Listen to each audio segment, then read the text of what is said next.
أعوذ بالله من الشيطان الرجيم بسم الله الرحمن الرحيم إلهكم إله واحد فالذين لا يؤمنون بالآخرة قلوبهم منكرة وهم مستكبرون لا جرم أن الله يعلم ما يسرون وما يعلنون إنه لا يحب المستكبرين وإذا قيل لهم ماذا أنزل ربكم قالوا أساطير الأولين ليحملوا أوزارهم كاملة يوم القيامة ومن أوزار الذين يضلونهم بغير علم ألا ساء ما يزرون.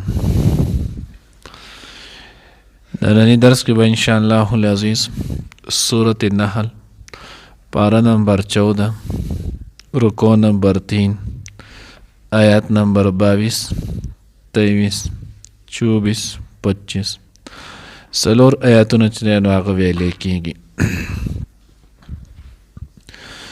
څنګه مخکې دی نو هغه تیر شو. الله جل جلاله هغه ذات دی چې دا ښځې پیدا کړی، ستاسو دپاره دی پیدا کړی، تاسو یې پیدا کړی. دا ټول د الله چې نو هغه په خالقیت باندې دلایل چې نو دلایل عقلیه ذکر شولو، او بیا د هغې سره چې نو هغه د بوتانو د الله نه ما سوا چې څومره خدایان خلک ورته وایي د هغوی چې نو هغه سولو د هغوی چې نو د خدای والي کې نه کېدلو چې نو د هغې ذکر وشو. نو اوس دې آیات کې الله جل جلاله وایي الهکم اله واحد، ستاسو معبود ستاسو خدای هغه صرف یو ذات دی چې هغه د الله ذات دی.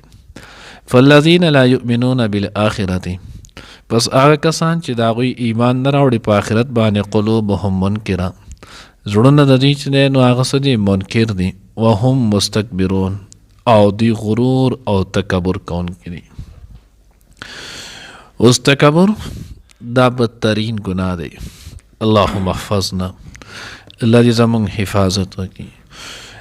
د تکبر لویه سزا حدیث مبارکه کې راځي، مسلم شریف چې نو هغه کتاب الایمان روایت دی.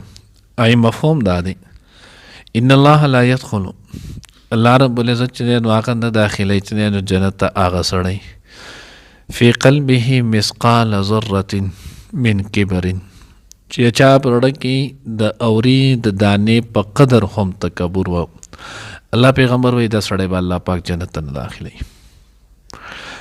دویم حدیث مبارکه کې راځي د الله پیغمبر فرمایي چا چې تکبر وکړلو نو الله وی تکبر دا زما ردا ده، زما صادر دی، او څوک چې زما صادر زمانه اخلی زبې جهنم ته داخلو. بل روایت کې راځي د الله پیغمبر فرمایي من تکبر وضعه الله، چا چې تکبر او لویي وکړله الله مې چې دی نو هغه نیس نابود کې، الله به وضع کې ختم به کی.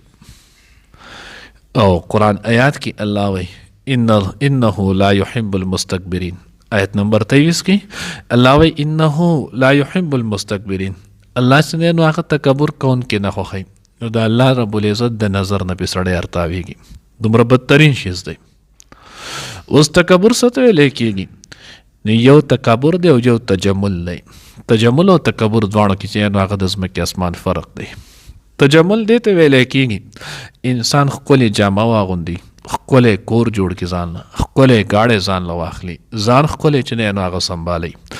نو دا ټول چې نو هغه ښکلي کارونه دي کې چې نو هغه عجب تکبر نشتی. لکه حدیث مبارکه کې راځي حضور علیه الصلاۃ والسلام ته صحابي وی ترمذي چې نو هغه جلد ثانی روایت مفهوم دی د الله رسول زه غواړم چې ثوبه حسن، زما ښکلي جامې وي، و شعره حسن، زما ښکلي چې نو هغه ایخته وي، زما ښکلي پیزار وي، زما ښکلي دا وي دا وي. دا آیت تکبر دی. نو که دا تکبر شي بیا خو مونږ ټول ګیر شو. حضور علیه الصلاۃ والسلام یې نه دې ته تکبر ولي وایي. تکبر چې نو هغه خدا نه دی، ځکه چې نو هغه دا خو حسن دی، ښکلي والی دی، او حسن او ښکلي والی الله پاک خوښوي. حدیث مبارکه کې راځي ان الله جمیل یحب الجمال، الله چې نو هغه جمیل ښکلی ذات دی، یحب الجمال، او الله رب العزت جمال چې نو هغه خوښوي. نو چې کله الله یې خوښوي نو دی کې نشته. نو تکبر څه شو؟ نو دغه ترمذی روایت کې هم دی او مسلم په روایت کې هم دی. الله پیغمبر فرمایل تکبر چې نو اصل بطر الحق وغمت الناس. تکبر ویلې کېږي بطر الحق، حق بات ټکرانه، حق خبره الله حکم چې نو هغه ټکرا وهل، د الله حکم چې نو هغه نه منل. وغمت الناس، اور مخلوق خدا کو حقیر سمجھنا. خلق چې نو هغه د خدای مخلوق ته چې نو هغه په سپک نظر کتل. دا دی دا خو دا خاندان ول دا خو دې کمزور دی د سره خو چې نو هغه سشته نه او له د خو دولګي چې نو هغه د خلینه او بسازي خدای مخلوق ته چې نو هغه سپک کتل. الله پیغمبر په دو ټوک الفاظ کې په اسانه چې نو هغه تعریف کړي. نور که تو هر شی استعمالي هر څه استعمال غواړي په دې کې اس ګناه هر چې نو هغه نشته چې ستا نیت صحیح، بلکې خدای دله یو نعمت درکړی، مال درکړی، حسن درکړی، بل څه درکړی، نو د دغه نعمت اثر په ځان باندې ښکاره کول پکار دی چې انسان باندې دغه نعمت اثر ښکاره شي. خو دا دوه کاره وپکې نه کوي چې دا دوه کاره پکې نه ول دا تکبر نه دی، خو که دا پکې ول نو بیا تکبر دی. بطر الحق، د الله حکم چې نو هغه ټکرا وهل، د الله حکم نه منل، حق خبره چې نو هغه نه منل، حق خبر نه روګردانی کول. وغمت الناس، او د خدای مخلوق چې نو هغه سپک ګڼل، د الله مخلوق ته چې نو هغه په سپک نظر باندې کتل. نو الله پیغمبر وی داسې نه تکبر دی. نو ځکه الله وی وهم مستكبرون، او دوی چې نو غرور کوي، تکبر چې نو هغه کوي. نو چې کوي نو سبي لا جرم ان الله يعلم ما يسرون وما يعلنون. اوس که دوی په خوله باندې چې نو هغې اظهار کې او که نه کې، الله وی خامخا بېشکه الله ته چې نو هغه پوهېږي، پوه ده ما هغه څه یسرون چې دوی پټوي و ما یعلنون او چې ښکاره کوي. انه لا يحب المستكبرین، الله چې نو هغه تکبر کوونکي هغه نه خوښوي. الله دې موږ دغې نه محفوظ ومانونکي. واذا قیل لهم ماذا انزل ربکم، او کله چې دوی ته وویلی شي چې سچ نو هغه نازل کړی دی ستاسو رب، قالو نو دوی وای اساطیر الاولین، قصې د پخوانو خلکو. اساطیر دا د اسطورتون جمع ده، او اسطوره ویلې کېږي کهانې او قصې ته. نو اوس د دې چې نو چا په باره کې راغلی، نو تفسیر مدارک کې لیکلی دی وایي چې نو دغه چې نو هغه مقتسمین په باره کې راغلی. کوم چې دې نه مخکې چې نو هغه صورت هجر ختمېدو، نو په هغې په اخره کې چې نو هغه ذکر شوي ول. نو کم کسان چې مقتسمین د مکې مکرمې چې نو هغه په 12 لارو بچي نو هغه تقسیم شوي ول. نو چې بهر نه به څوک حج له راتلل، نو د هغوی به وي د پیغمبر باندې څه وحي نازل شوي، کومه خبره دی کوي. نو دی به ورته وی العیاذ بالله اساطیر الاولین، هسې د پخوانو خلکو قصې راښکړې هغه قصې کوي. الله وی نه د پخوانو خلکو قصې چې نو هغه نه دي. او بیا چې کله مؤمنان سره به میلاو شول، مؤمنان نه به یې تپوس وکړو. نو آیات نمبر 30 په دې صورت یعنې صورت نحل آیات نمبر 30 کې الله وایي چې کوم ایماندار ول ناغو به څه وي، وقیل للذین اتقوا ماذا انزل ربکم قالوا خیرا. هغوی به الله ډېر ښکلی کلام چې نو هغه نازل کړی. اوس هم اکثرو بعضې خلک چې نو العیاذ بالله دغه مزاج لري، کوم ځای کې دیني بحث مباحثه کېږي، دیني چې نو هغه د دین تذکره کېږي، قرآن درس کېږي، تعلیم کېږي یا نور څه، نو که تا ونه کړلو او پاسې نو دا شوې دا مستقل ځان له یو ګناه خو دی، خو بیا په هغې پسې خبرې نه دی پکار. نو بعضې خلک مړه ځان له یې کار کتلی دی، سړی بس ناست چې نو هغه قصې راښکړې دي. اوس نو خلکو ته وګوره، دا ته وګوره، دوی په حقې پورې لیکنې. الله وایي دا د کافرو قول دی. نو دوی وی قالو اساطیر الاولین، دا د پخوانو خلکو چې نو هغه قصې دي. نو دا دوی به داسې وي. الله رب العزت چې نو هغه موږ د داسې خبرو نه وساتي. الله وی ولي ليحملوا اوزارهم كامله يوم القيامه ومن اوزار الذين يضلونهم، چې لپاره د دې چې دوی اوچت کې بوز اوزار دا د وزر نه دی، او وزر ویلې کېږي چې نو هغه بوج ده. اوزار دا د وزرون جمع ده، او وزر ویلې کېږي بوج ته، او د دې نه وزیر دی. نو په خوا چې کم دا وزیرو، نو وزیر مملکت او یو سابل څه دا وزیران بو، نو وزیر به هم د قوم پیټې اوچت کړو، د قوم د هغوی سره به چې نو هغه به خیال و زما قوم به څنګه ښه کېږي، دوی ته به د الله دین څنګه رسي، د هغوی به د دنیا او د آخرت چې نو هغه سوچ او فکر کولو.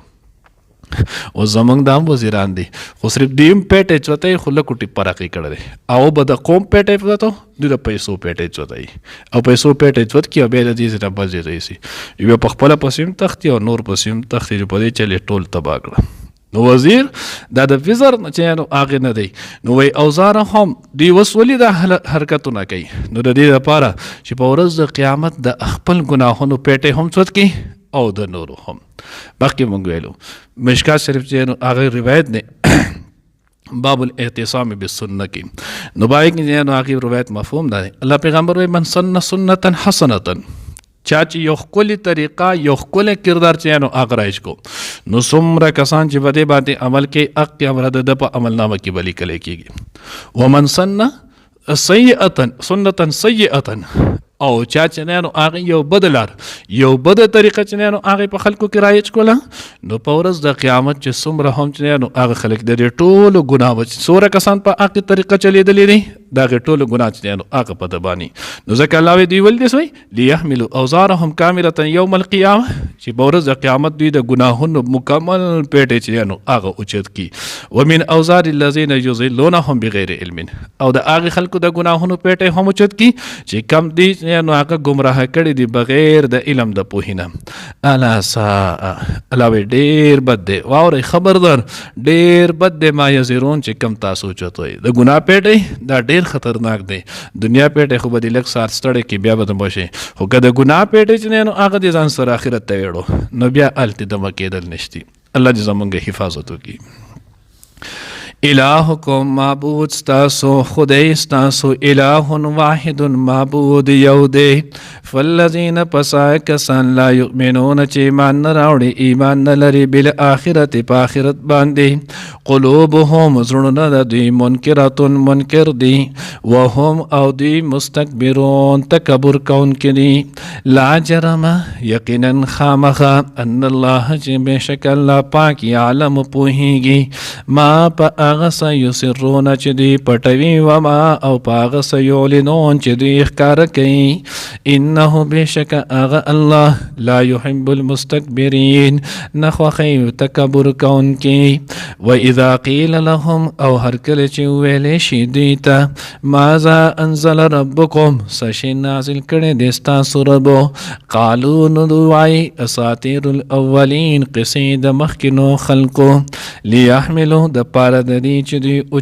اوچت کړي اوزارهم خپل پیټې یعنی د ګناهونو کاملتن پورا یوم القیامت په ورځ د قیامت ومن اوزار الذین او سپیټې د آی کسانو نه یضلونهم چې دوی ګمراه کوي بغیر علم بغیر د علم نه بغیر د پوهې نه الا ساء واورئ خبردار بد دی ما هغه څه یزرون چې دوی اوچتوي.